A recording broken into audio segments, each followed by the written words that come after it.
Hello, everyone, and welcome to the Educated Collins Snap channel. How you doing? So today, I want to be talking about the Series 5 cards released for February or January. I believe this is for January, actually. So in the first month.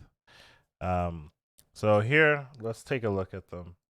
We have Sauron, Shanna, Dazzler, and Shadow King. So I want to go through each of these cards, talk about how they end up being, what's their power level, and I decided to give myself the painful task of creating a deck for each of these cards. I don't actually know if I want to do that moving forward, but for the first one, I was like, okay, let's try and see how hard it is.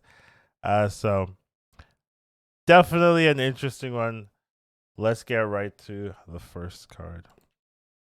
So first of all, we have Sauron. So I think this is definitely the strongest one of the selection.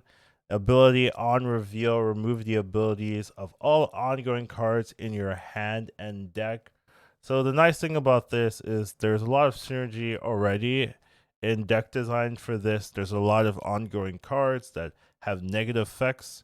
So with the Sauron, you just remove those and it works very nicely. It synergizes very well with Shuri. It curves perfectly and just slots in very seamlessly into a Shuri list. So it just makes this card pretty safe. There aren't a ton of deck archetypes that you can play this card with, which is probably its biggest issue. But in the archetype that you can play it in, it is pretty strong. So now that the month is over, would I recommend getting this card? I would say overall there's going to be a no for that, mostly because it's a very limiting card. It's not easy to slot in other decks, and it's not a card you're going to come 2 months later. You're like, oh man, if I had a Sauron, this would be amazing. It's very unlikely they're going to be adding a ton of negative ongoing cards. So even though this is a good card and the strongest of the lot, it still isn't something I would recommend picking up. Now looking at the deck made for Sauron, I think this one's pretty stock standard. I didn't really have too much of a hard time finding a suitable build for it. There's already a pretty meta build made for it where you just run a ton of the negative ongoings and then you run Shuri, Taskmaster, Zola. Pretty simple stuff here. Maybe the only interesting thing is I did swap out armor for Scarlet Witch. I think armor a lot of times you have to play it on 2 or it's not really going to do that much. And if you play the Sauron, right, the armor is its ongoing gets removed. So I was just like, may as well throw in Scarlet Witch for the high potential. And I also opened up the She-Hulk. If you don't want to play Chavez for the consistency, you could instead go for She-Hulk. But I don't really think you need it in this deck. I think all the other pieces really do a very similar and very powerful job. So I removed that. But I think it is still a viable option if you like that card instead. There's also no Sunspot, which is a common addition. Next up, we have Shanna. So this is a 4 mana, 2 power. On reveal, add a random 1 cost card to each location. So this one, I would say, is ended up being a little bit awkward, mostly due to the nature of its ability. It's not an ability you can really rely on because the 1-drops have such varying power levels that it's not a card that you can say, okay, I play this, I'm going to get 5 power here or 2 extra power on every lane. That's not true, right? Especially with cards like the Hood and such, you can add negative power to locations. And that type of RNG, wild RNG swings, just kind of destroys the competitive aspect of a card like this because you basically rely on this card to be like a finisher or a very synergistic card, and it can end up just screwing you completely. So I'm really not ended up not being the biggest fan of this card after playing with it from random card generations. I don't have this card for a little bit, and I'm just like, it just doesn't feel like it's going to be a consistent and big difference maker a lot of the time. So definitely, once again, would I recommend buying this card at 6,000 tokens is basically the criteria for all these. It's going to be a no for me again for this one. So take it as you will. I did, however, decide to make a build for this one. This one was a little bit more tough than Sauron's, since didn't have a really clear build. I ended up going with a disruption deck where you've got Viper, Green Goblin, Storm Juggernaut, just kind of disrupting your opponents, trying to make them annoyed. And then you do have the Shanna just to add a little bit power on each of the boards. Same thing with Doctor Doom. And then Blue Marvel is going to be really good since you're going to have a bunch of random cards. So ended up going with this build. I think it's maybe one of the better ones you can run, and it slots into like a already viable build. So I think that's kind of how you want to do some of these cards that aren't super premium. So if you do have Shanna, the reason why I am making a deck for these, because normally initially I was like, okay, I just want to review them. I don't want to make a deck. But then I was thinking, okay, what if someone does unlock this and they're like, okay, what deck can I build? And then they come here and they're like, Shanna, never play it. You know, I have no guides for you, nothing. And I was just like, well, I guess I want to give them something, like to at least like, okay, I can try this deck, and then if I don't like it, I won't touch it. But I didn't want to have that doom and gloom, so at least I made a build for each of them. But I'm not sure I'm gonna do that going forward. But for now, we do have a deck list here. Let me know if you do like that. At least there's a deck that you can try. But you know, like these cards aren't super great at the moment, at least in this meta. So it's kind of hard to say, oh, just play this. I don't. This does not have my stamp of approval. It's just a deck that I was looking and I was like, okay, this maybe has a chance. You know, compared to some of the other ideas floating, I was like, this has nothing. So I'm definitely tangent here, but I'm just trying to explain why there is a deck, even though I don't think any of these decks are the strongest, except for the Sauron list, which I do think would be stamp of approval. The other three, I wouldn't say so, but at least I wanted people to have something to chew on and say, okay, at least there's something there. Next up, we have Dazzler. So this one, pretty shiny, has the ability ongoing if you have 4 cards at each location plus 6 power. So it ends up being a 10 power card for 4 if you can fill the whole board. So this one I actually think is actually not a bad card. One of the archetypes that it does fit in really well is Thanos. Thanos tends to have a ton of ways to fill the board. So Dazzler really kind of slots in as a huge power and kind of fits into like the spectrum Thanos builds very seamlessly. So I definitely think this is a viable card in the metagame if you want to play it. It is an expensive deck that Thanos built because you need Thanos and then Dazzler. Like you're not gonna have 2 Series 6 cards or Series 5 cards unless you are already familiar with Series 3.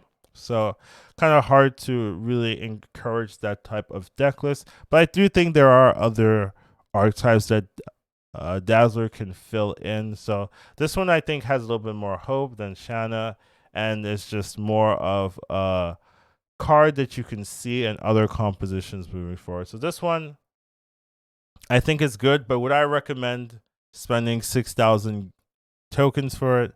Once again, no. And to be fair, most cards are not going to be a yes. Like almost any no card is going to be a yes. That the card has to be potentially meta breaking Zabu levels of strong. So the no is just standard. If I'm saying yes, then there's something really wrong, I would say, in the game, because like it's that much of a meta breaker that I would say spend 6,000 tokens on it. So anyways, let's move on. So the list for Dazzler, I went with a Patriot Ultron list. We did talk about Thanos, but Thanos is definitely expensive, and for people that high roll a Dazzler, you're not gonna have Thanos. So I think this one's more achievable for easily slotting in and easily creating. So this one's just a Patriot Ultron list. It's not too unique here. The only thing in there is the Dazzler, and we are still keeping the Khazar. So I know a lot of people are basically replacing Dazzler with Khazar, but that's really not what you want to do. You want to keep the core of Patriots, so you don't want to remove any of those core options. Khazar is definitely a core option, but instead here we're going to be adding a ton of those extra unit generation early game engines. So Mr. Sinister, Debris, Mysterio, Squirrel Girl. Those cards can easily fill those locations. So if you do get the Dazzler instead of the Khazar, you can say, all right, we're just going to fill locations here. So that's the real decision there. We ended up taking out Shocker because of that, but I think this really does its job. It gives you another way of activating the Dazzler if you don't hit the Ultron. So you can try it out, see how it feels if you want to play with Dazzler. And always remember there's also the Thanos uh, alternative deck list if you do have both of those cards. And now last but not least, no, I'm lying. It is least. We have Shadow King. So this card is bad. I would say like I don't think it's a great card right now, at least in the metagame. It's expensive, it's clunky, it doesn't hit everything. This thing only hits the location you play the card in, which I didn't know initially, and I lost like 8 cubes when I got this card randomly. And I realized, okay, it's actually worse than I thought it was, and I already thought it was bad. So the weakness of this card is that there's too many ways for people to like for this to not be relevant. You have to play in your location, so if a location's filled, it has to be a card that gets buffed. So it's not like Shang-Chi, where Shang-Chi would just like kill a card if it's too strong. This one is like, well, I'll just remove 6 power. Like it's not the same. And then also it doesn't affect ongoing buffs. So things like Darkhawk, if you play this into a Darkhawk, it's like, okay, my base power was already 1, so you're not changing anything. So it's just a much lower amount of targets that you can hit with Shadow King compared to maybe Enchantress or Shang-Chi. So definitely think this is the weakest of the bunch of like counter tech cards, trap cards. So not a big fan of this one at all. But I got a deck for you at least. So there's that. So this ends up deck being ongoing list basically. So since it's ongoing, the Shadow King won't really mess too much with your cards because ongoings don't really get hit by Shadow King, so that's kind of cool.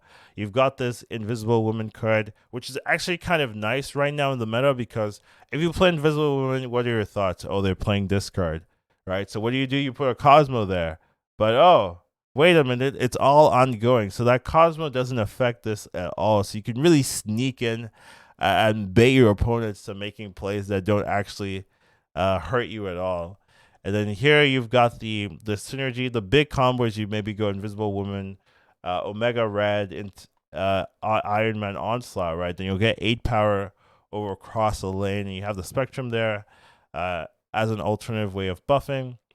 And then turn 6, right? You can do something like if you have Zabu, you can play your force, right? So you can maybe play Shadow King turn 6 if you have Zabu on the ground, or you can go like 222 or 3 and a 2 and a 1 with Adman. So there's a decent amount of plays here. This is definitely a very heavy pool 2 list. I would say there's only a couple pool 3 cards with the Iron Man and and the Mojo and the Invisible Woman, right? So you can actually make this pretty early on, but the card itself isn't particularly the cleanest, but I think you can get away with it here. So overall, those are my opinions of Shadow King. Shadow King, right? Don't spend tokens on it. That I didn't mention that, but don't do it.